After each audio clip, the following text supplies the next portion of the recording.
مدارس اسلامیہ عربیہ سے متعلق یعنی مدارس عربیہ اسلامیہ کے طلبہ سے متعلق یہ ایک بات بھی اس وقت پھیلائی جا رہی ہے، اور جو ابھی سوال بھی پوچھا گیا تھا کہ مدارس اسلامیہ کے بچے اکثر و بیشتر کچھ نے تو سکول بھی نہیں دیکھی ہوتی ہے کافی دیر تک، یا وہ اسکول کے ڈراپ آؤٹ بچے ہوتے ہیں، وہ مدارس میں جاتے ہیں، کلام اللہ کو حفظ کرتے ہیں، اور اس کے بعد پھر مساجد کے ممبر و محراب پر ان کو بٹھایا جاتا ہے، اور وہ اس پر ممبر و محراب کے ذریعے سے لوگوں کے سامنے ہوتے ہیں، حالانکہ ان کے سامنے لکھے پڑھے لوگ ہوتے ہیں جو سائنس میں اور دنیا کی دوسری ٹیکنالوجیز کے علوم و فنون کے ماہرین لوگ ہوتے ہیں، وہ ان کے سامنے آتے ہیں، ان کو واضح و نصیحت کرتے ہیں۔ تو یہ مدارس اسلامیہ کے وہ بچے جو ہیں، جو اسکولوں کے ڈراپ آؤٹ بچے ہوتے ہیں، یہ کیسے دین کی کوئی ترجمانی کر سکیں گے، یہ سوال پوچھا گیا تھا۔ تو اس کے جواب میں ایک بات پہلی جو مجھے عرض کرنی ہے وہ یہ کہ مدارس اسلامیہ بھی اسکول ہیں، یہ بھی ایک اسکول ہے، یہ بھی ایک تربیت گاہ ہے، یہ بھی ایک دانشگاہ ہوتے ہیں۔ فرق صرف اتنا ہے کہ مدارس کا نظام تعلیم الگ ہے، نصاب بھی الگ ہوتا ہے۔ یہ صرف مدارس اسلامیہ کے بارے میں نہیں، بلکہ دنیا میں لا کالج ہو، لا کالج میں لا پڑھایا جاتا ہے، سائنس کالج میں سائنس پڑھائی جائے گی، اور انجینئرنگ کالج میں وہی تعلیم پڑھائی جائے گی جس کے لیے وہ کالج بنایا گیا ہے۔ ٹھیک اسی طرح مدارس اسلامیہ عربیہ میں بھی یہ اس لیے وجود میں آئے ہیں، مدارس کا دعویٰ ہے کہ ہم نے صرف کتاب اللہ اور سنت رسول اللہ علیہ الصلوۃ والسلام کو کسی حد تک بچوں کو پڑھانا ہے۔ اب مدارس اسلامیہ عربیہ کے بچوں سے یہ مطالبہ کرنا کہ آپ سائنس سے متعلق یا دوسری ٹیکنالوجی سے متعلق، ایگریکلچر اور ہارٹیکلچر سے متعلق کیوں ہمیں کوئی مفید گفتگو نہیں سنا پاتے ہیں، یہ ایسی بات ہے جیسے ہم کسی ہڈیوں کے ڈاکٹر سے یہ مطالبہ کریں کہ آپ آنکھوں کا علاج کیوں نہیں کرتے ہیں، حالانکہ وہ ڈاکٹر ہیں لیکن ہڈیوں کے ہیں، اس سے مطالبہ لوگ اگر کوئی یہ کرے کہ آپ ہڈیوں کا علاج کیوں نہیں کر پائیں گے، آپ ہارٹ کا علاج کیوں نہیں کر پائیں گے، آپ سر کا علاج کیوں نہیں کر پائیں گے، آپ بالوں کا علاج کیوں نہیں کر پائیں گے، تو ظاہر سی بات ہے فزیشین ڈاکٹر الگ ہوگا اور سرجری والے الگ ہوں گے، تو ایک شعبے کے ڈاکٹر سے دوسرے شعبے کا مطالبہ نہیں ہوتا ہے۔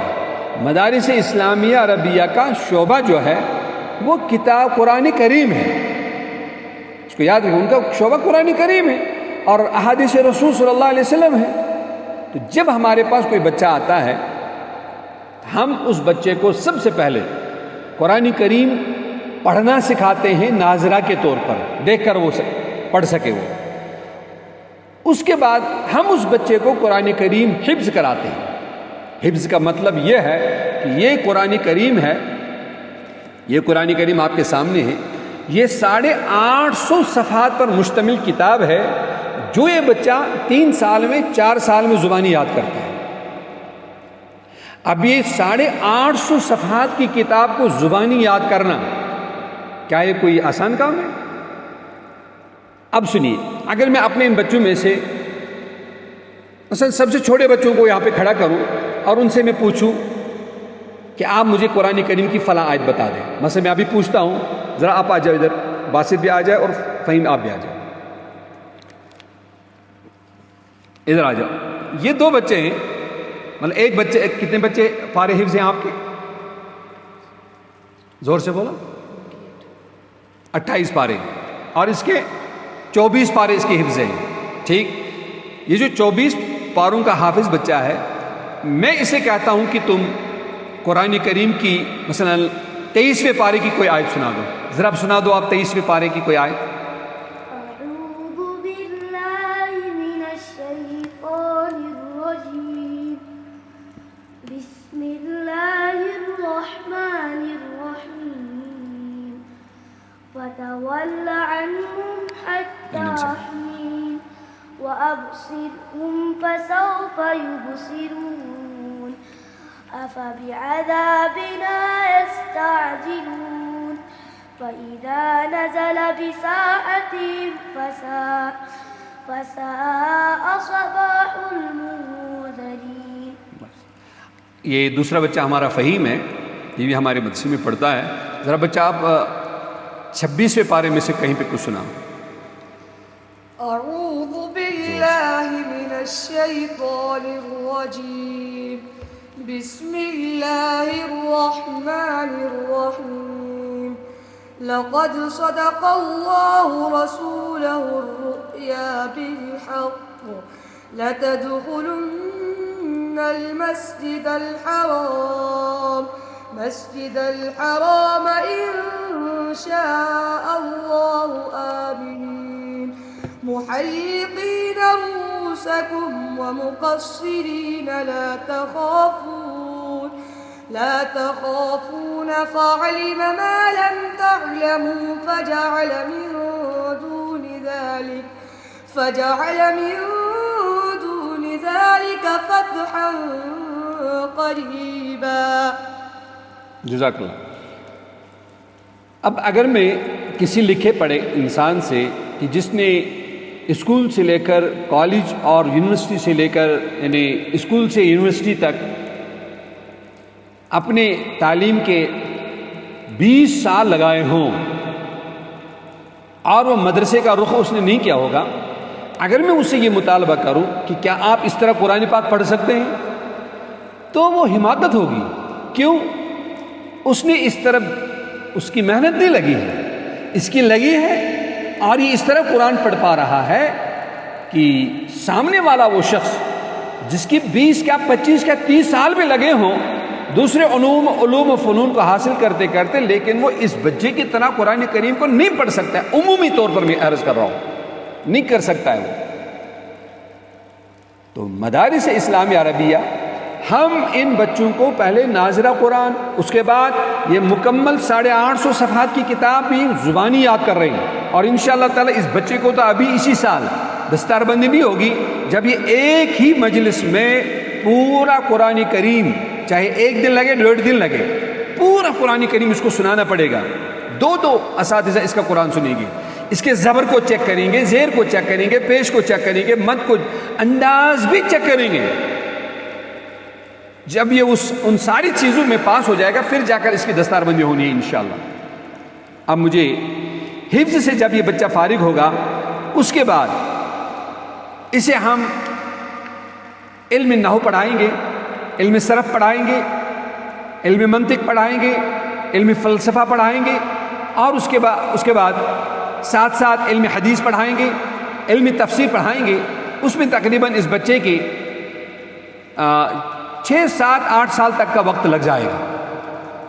اور فقہ میں اگر یہ مہارت کرنا چاہتا ہے، تخصص کرنا چاہتا ہے تو اس کے لیے پھر اس کو 1-1.5 سال اور دینا پڑے گا. بہرحال یہ بچہ جب فارغ ہو جاتا ہے اب اس نے کرنا کیا ہے؟ یہ کسی کالج میں جا کر یہ فزکس نہیں پڑھا سکتا ہے، اسے کسی کالج میں جا کر کوئی سائنس نہیں پڑھانی ہے، اور اسے کسی فیکٹری میں جا کر ایگریکلچر اور ہارٹیکلچر کے لیے ہم نے اس کو تیار کیا ہی نہیں. یہ جو مدرسے میں رہا ہے ہم نے اس کو 10 سال 8 سال 6 سال جو بھی پڑھایا ہے اس لیے پڑھایا ہے کہ اس کو زندگی بھر اس کتاب اللہ اور سنت رسول اللہ صلی اللہ علیہ وسلم کے لیے اپنی زندگی کو وقف کرنا ہے. کچھ لوگ یہاں پر یہ بھی کہہ سکتے ہیں ان کے دماغ میں کس سازش کے تحت یہ شوشہ یا یہ غلط فہمی ڈالی گئی ہے کہ یہ دراصل وہاں چلا نہیں، اسکول میں اس کی مجبوری تھی. یہ مدرسہ آیا، ان کے گھر میں کھانا نہیں تھا. اور ابھی ہم نے سنا کوئی شخص کہہ رہا تھا کہ مدارس میں، حالانکہ وہ انداز ہی بہت ہی بے ادبی اس سے ٹپک رہی تھی اس انداز سے کہ مدارس میں تو کیا گجروں کے بچے پڑھتے ہیں، بکروالوں کے بچے پڑھتے ہیں. سب سے پہلے تو یہ ہے کہ بکروال برادری جو ہے معزز برادری ہے، پہاڑی بولنے والے وہ بھی معزز ہیں، لیکن یہ بتا کر کہ یہاں یہی تو برادری کے بچے پڑھتے ہیں، شاید وہ اپنے سامعین کو یا سننے والوں کو یہ بتانا چاہتے ہیں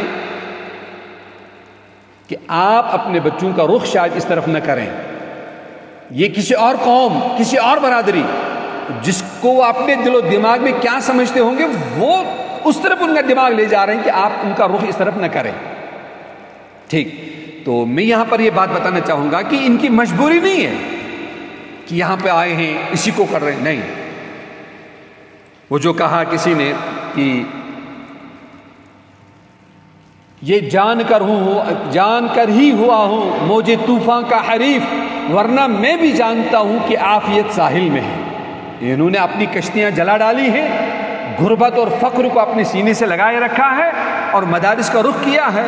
انہیں اس کا بدلہ دنیا والے نہیں دے سکتے، انہیں اس کا بدلہ اللہ دے گا، اور وہ بھی انشاءاللہ تعالی دنیا میں بھی اور آخرت میں بھی دے گا.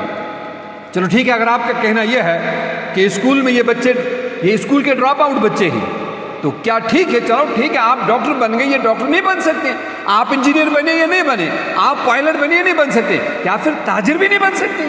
کیا کوئی ہنر والا کام بھی نہیں کر سکتے؟ آج کل تو ڈانس کرنے والے اربوں خربوں کماتے ہیں صرف ڈانس کی بنیاد پر. تو کیا ان میں وہ ٹیلنٹ بھی نہیں؟ اس لیے نہیں.